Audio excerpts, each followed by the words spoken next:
I want to welcome everyone to the Energy Pioneers celebration and of course to Congregation Kol Ami. The pioneer spirit lives on in Utah as reflected by the energy pioneers gathered here this morning. You will hear today from religious, business, and political leaders about some of the many creative initiatives to advance clean energy in our community. Congregation Kol Ami is pleased to have been designated as an energy pioneer and to host this event. In Judaism, we are taught throughout our texts that it is our responsibility to both pray and act on behalf of the earth and its resources. And as the largest Jewish congregation in the state of Utah, Kol Ami is well positioned to be a leading voice and example for the use of renewable resources in our state and local community. Like congregations across the nation, Kol Ami is seeking ways to be more financially and environmentally sustainable, from using real dishes versus paper ones, to reducing our printing by making our resources available online, by buying locally and changing light bulbs. We recognize that we must act in a variety of ways in order to reduce our carbon footprint. By reducing our institution's environmental impact, we model for current and future generations the ancient words of Rabbi Tarfon, Lo alecha hamlacha ligmor, ve'ata ben chorin lehipatel mimena, which translates as, it is not your responsibility to complete the task, but neither are you free to desist from it. This ancient teaching reminds us that none of us is alone in repairing the world, something we call tikkun olam, in taking care of the environment or striving for justice, but rather we share in the responsibility to act.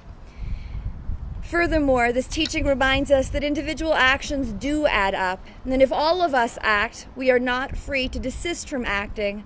Our seemingly small and remote actions will in fact be impactful when coupled with those of others. We hope that individuals within our religious community will follow Kol Ami's example at their homes and businesses. And we are here to reaffirm our support for solar and other renewable energies. Utah is blessed with solar resources that can reduce our long-standing dependence on dirty fossil fuels. And we are also here to defend clean, renewable energy from measures that would impede its progress here in Utah. The proposed new fee on families with rooftop solar panels is one such threat to a brighter future for our children's children.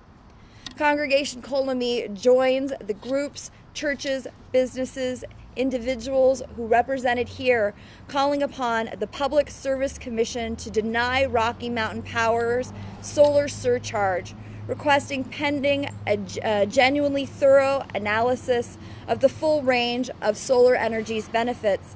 Interested citizens can still file email comments with the PSC until July 29th at this address, psc@utah.gov. We'll proceed to hear from a group of speakers who represent the diversity of Utahns and different sectors of our community who not only want clean energy and clean air in our state, but are willing to take action to make it happen. Please refer to your program guide or press packet for the full lineup of speakers. Our next speaker, Mark Thomas, is a member of the Mormon Environmental Stewardship Alliance, or MESA. Please welcome Mark.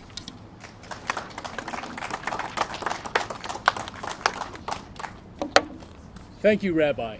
I'm proud to stand united with each of you here today, and I'm proud of the progress we're making as stewards of the earth. I'm representing MESA, Mormon Environmental Stewardship Alliance. Since its founding 18 months ago, MESA has attracted 4,000 followers to promote environmental activism among fellow Mormons and our non-Mormon friends, including the promotion of fairness of energy pricing and generational justice, both of which are currently being threatened by a proposed fee on solar installations in Utah. While endorsing multiple means of subsidizing carbon-based energy sources in Utah, Rocky Mountain Power and Pacific Core have displayed an unfair boldness in proposing a fee to increase the cost of solar arrays. Hence, the proposed fee on solar arrays reveal that the Public Service Commission and Rocky Mountain Power are not acting as fair fiduciaries of our energy future. While the Public Service Commission and Rocky Mountain Power lag behind other states in adopting renewable energy standards, they are not acting as wise fiduciaries in our energy future. When the state of Utah designates coal as its state rock, they are not acting as even-handed fiduciaries of our energy future. Even as large institutional investors today are labeling coal energy plants stranded assets, they do not act as wise fiduciaries of our energy future.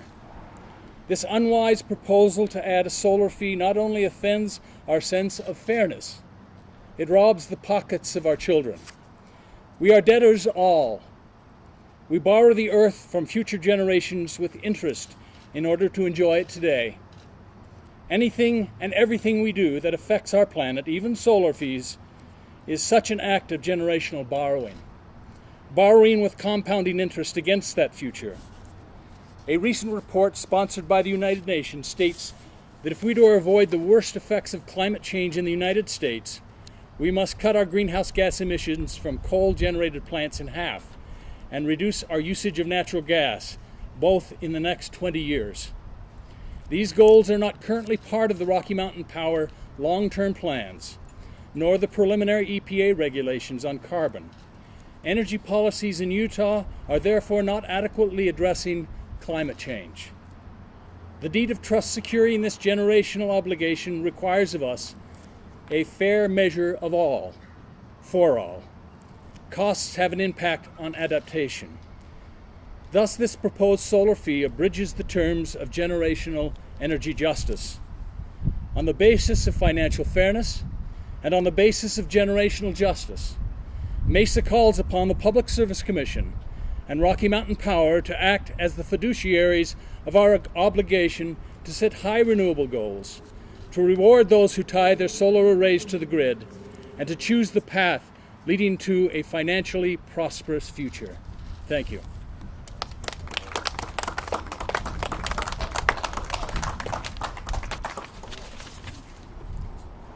Hi, my name is Damien Mora, and I am the Energy Coordinator for Garbett Homes.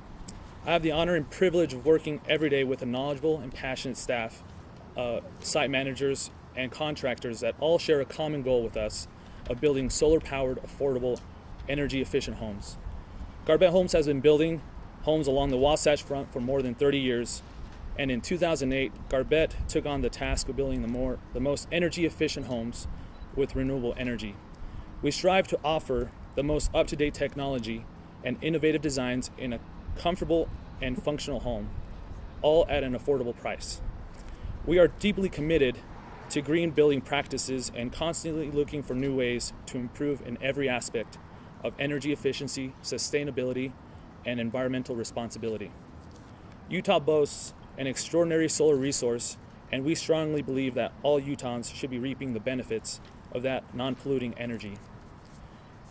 In addition to providing solar energy options for our homes, we also offer state-of-the-art energy efficiency building designs that help Utah homeowners save energy and money. A Garbett home will save more energy than the average Utah home built to code. These are the things our policymakers, and by extension our rate makers, should be encouraging: smart, sensible energy decisions that both cut down on energy consumption and save Utahns money on their energy bills. Whether it be energy efficiency or solar energy, Utah homeowners want and need energy choice. A solar fee hinders that energy choice. Garbett's Solaris and TerraSol collection are hugely popular and are representative of average everyday Utahns. These are not wealthy Utahns. These are people that want affordable homes and affordable energy. We simply cannot penalize these homeowners for choosing solar. Furthermore, to add a fee now will discourage Utahns from investing in solar when we should be doing everything we can to encourage personal investments in non-polluting energy that helps take pressure off of our energy grid. We'll have so much to gain from continued investment in solar energy, including improved air quality, economic opportunities, and increased self-reliance. Let's help average Utahns reap the benefits of non-polluting solar energy. I encourage the PSC to oppose the proposed solar fee. Thank you.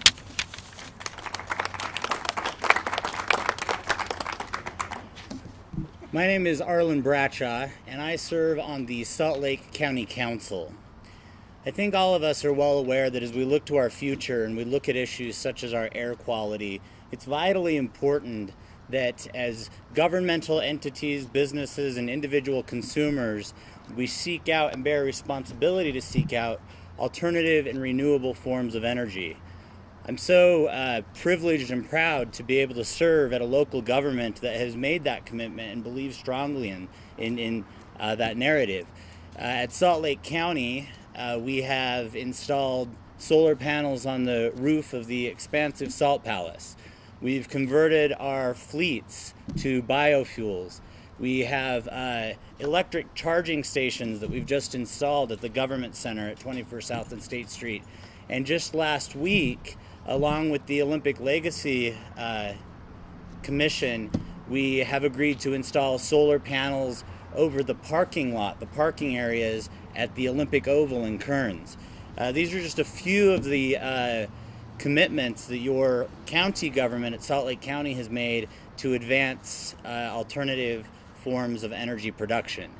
And I think it's vitally important that as the state agency of the Public Service Commission consider the request from our friends at Rocky Mountain Power, that they not put barriers in the way of the individual consumer to do this for themselves, and that it's not just an effect of the 2,000 plus homes that already have solar panels, but it affects the decision making of individuals like myself that have been trying to figure out how I can have solar panels on my property. And it's important that the Public Service Commission recognize what I actually think Rocky Mountain Power is aware of, that alternative and renewable energy production is important. And Rocky Mountain Power has demonstrated that through their wind development and through their own fund that we as consumers can voluntarily contribute now to expand their alternative efforts, but yet their largest commitment is still in fossil fuels. And as the individual consumer helps to tell them that we want different forms of energy that are renewable and keep our air clean, that's how we will accomplish the goals that we have of a sustainable future. So like everyone here, I urge the Public Service Commission to reject the request from Rocky Mountain Power and encourage everyone to attend the rally next week and have our voices heard there as well. Thank you.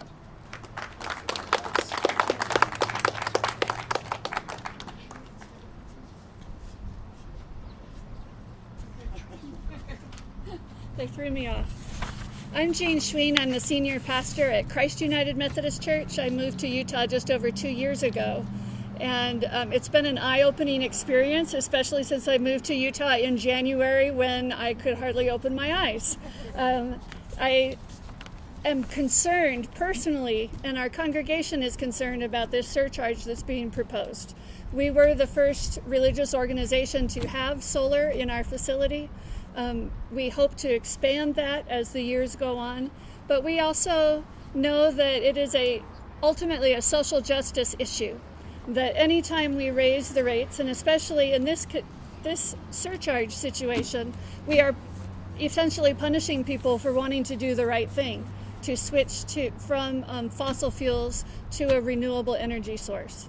So I was not here when our church made this step. Jay Vestal is a member with us. Come on up, Jay. He led the charge 5 years ago to add the solar to our church. Thank you, Jean. I was privileged to lead the campaign in our congregation to match the dollars that we got through Rocky Mountain Power's Blue Sky program to put the first solar array on a congregation anywhere in Utah.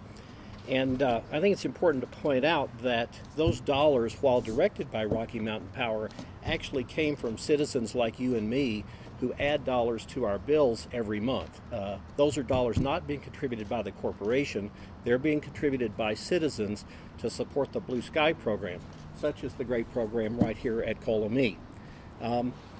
When we had the celebration announcing the 23 kilowatt system that we added to our church, the minister at the time told a little story she told a story of being a missionary in Turkey, of all places, in her youth. And she said one of the things that she noticed while serving on a mission in Turkey was that every building, from the grandest palace to the smallest hovel, had some sort of a solar panel on the roof. And she said, in encouraging all of us there, that if they can do it in Turkey, why can't we do it here in the good old US of A? And so we were all gathered there today and admonished as individuals to let that solar array that was added to the church serve simply as an example for those of us as individuals to go out and add solar to our homes. I and about a half a dozen other people in our congregation have taken that step. We've added solar to our homes. In my case, about 40% of my energy is now generated through the solar panels on my house. And we feel that it is very disingenuous for Rocky Mountain Power to now come back and want to add a penalty on top of the investments that we've already made and discourage other people like ourselves from making that kind of care of creation statement as individuals that we hope to make. And so I hope that you and anybody that's seeing this and joining with this group here today will encourage the Public Service Commission to deny Rocky Mountain Power's rate increase request. Thank you. Thanks, Jim.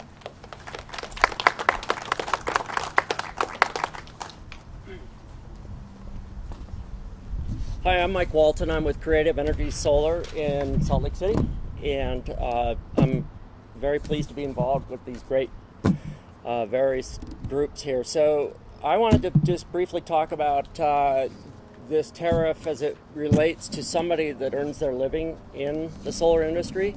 I've been in solar for 4 years now, and it's a very exciting industry to be in. It feels like we're doing something to change both the environment and the financial future of our state. Our company alone, we have hired 10 new individuals this year alone for our company, and these are above average Utah wages. So there's a direct financial connection to keeping solar affordable, seeing it grow in the private and public sector, and generating jobs in the meantime. We, as of late, we've been asked when we go out to people's homes, this is a question that we're asked nearly every time, is will this tariff be going into effect, and how will it directly impact me? While the $4.65 a month is not huge, it is interesting to see the flags that it's raising with people, and we all know that this could be the horse out of the barn, where once it's enacted, that fee will go up. And we would really be disappointed to see this kind of thing enacted and affect the way that we can help Utah's economy by hiring more installers, accountants, sales staff, office help. I mean, it's a broad range of people that we're bringing into the industry. I entered the solar industry 4 years ago because I have a son who's now 8, and I wanted to do something every day that might make this place a little healthier for him to live. We all know the inversions that we see in the wintertime and now in the summertime. And while one household solar array is not going to change that, the impact of solar exponentially growing every year will help us on that aspect. We see companies that aren't looking to relocate to Utah because they fly in on a smog-filled day, and I think they book the next flight out of town. So anyway, from a contractor's point of view, this is detrimental to the growth of our state, and we hope that we don't see it. So thank you.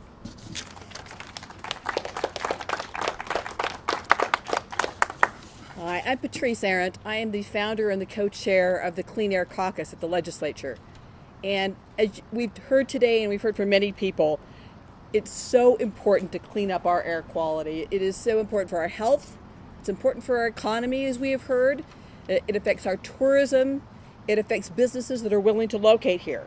One very, very important strategy as part of that is to use less energy from polluting sources. We want to use renewables like clean energy, like the solar panels here at Congregation Kol Ami. So I want to talk about what the legislature actually did last session and how it relates to what we're talking about today. I'm going to talk about Senate Bill 208, which was passed unanimously by every member of the legislature. And I'm just going to read part of it to you. It says that the PSC shall determine, after appropriate notice and opportunity for public comment, whether the cost that the electric corporation or other customers will incur from a net metering program will exceed the benefits of the net metering program, or whether the benefits of the net metering program will exceed the costs. So yes, they are to consider the benefits. And then they're going to determine a just and reasonable charge credit or rate-making structure. And I can go on. It's important to realize they have to consider the benefits, and there are so many benefits to having solar as one of our great sources of energy. And we need to think about that in terms of how we're going to encourage people to do that. We have to think about how it's going to reduce polluting emissions, how it's going to reduce the wear and tear on Rocky Mountain Power's own system. And I want to thank our pioneers of energy, those who are willing to spend the money to put the solar panels on their homes, on their businesses, because I know it's not inexpensive, but it's important. It's important to help clean up our air. As a society, as a state, we want to encourage people and companies who are willing to spend their own money to do this. They are part of the solution. We want to make sure that we encourage everyone that will do this to utilize clean solar power. And this is a very, very important part of it. Thank you so much.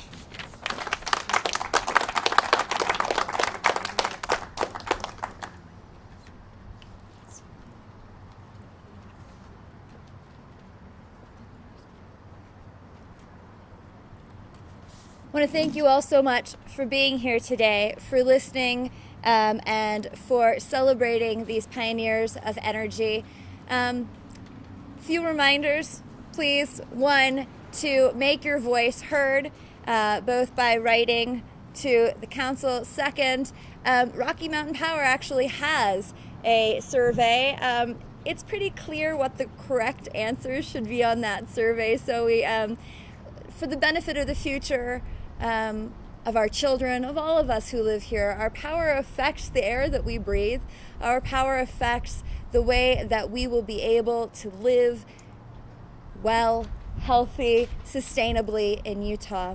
If there are questions this time, I invite them. Patrice, do you feel Rocky Mountain Power has conducted a cost-benefit analysis? You know, I'm not in a position to look at the detailed analysis that they've done. That's before the Public Service Commission, and appropriately before the Public Service Commission. I'm much happier having it there than having the legislature trying to micromanage that. So I think I have not gone through the details. Thank you. This is another question for Patrice. So glad I came late. I just, it's the politics of it. I was wondering if you could comment on whether or not SB 208 could open the possibility for a rebate to solar-equipped customers if they can quantify a benefit to the system that these customers are provided by having solar. In other words, right now they're arguing that their use of our grid is coming with the cost. But SB 208 seems to suggest that, well, if we can show that there are benefits to the system, would there not then Rocky Mountain Power may be obligated to rebate those customers? Well, certainly the Public Service Commission needs to look at the full range. Yeah, that's. I think that's very clear. I mean, this is what the entire legislature said. We want to make sure that the entire scope of what's going on is looked at very carefully. That's the role of the Public Service Commission. And I think there are a variety of options they could come up with. So. Okay. But it just seems like the utility ought to be doing more to encourage individual investment in solar. And one way could be to offer financial incentive beyond blue sky, but by reducing their utility bills. That certainly is an option. You could write that to this address. You're also a citizen, and we'd love to have your input there too. So Other questions at this time? Thank you so much for being here.